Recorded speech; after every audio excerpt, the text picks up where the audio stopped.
Hello viewers, let's see the problem of PDF file not visible despite 6 pages of written statement. So first I'll share you the problem and next we will solve it. So this is a CV in front of you in black background and white font. So simply we go click file and then export as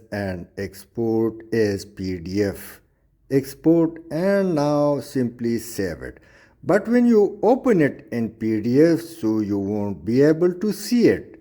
Now let me double click it and the CV is empty, only picture and headings available. All the pages are invisible. So let's fix the problem. Now let's come to the source file of LibreOffice. So the CV is open. Let me click edit and select all, and now let's come in front of this A, open this arrow downward and select black or any dark color. Now you will see the problem that it's hardly visible, but the problem is solved. Let's go to File, Export as PDF, Export, and let me name it WW. Let's save it.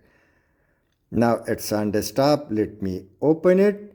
And the CV is clearly visible. All the pages are in front of you, but if I click the previous one, so it's invisible. Now the last problem is of the source file. To bring it back to the original shape, so come to source file and click this cross sign and now simply choose or select don't save. Now if I open the source file, so it's in original shape, clearly readable, and you have also seen the PDF which is also clearly readable. So by adopting a simple trick, you can keep both files perfectly readable and can keep it in its original form. Thanks for watching.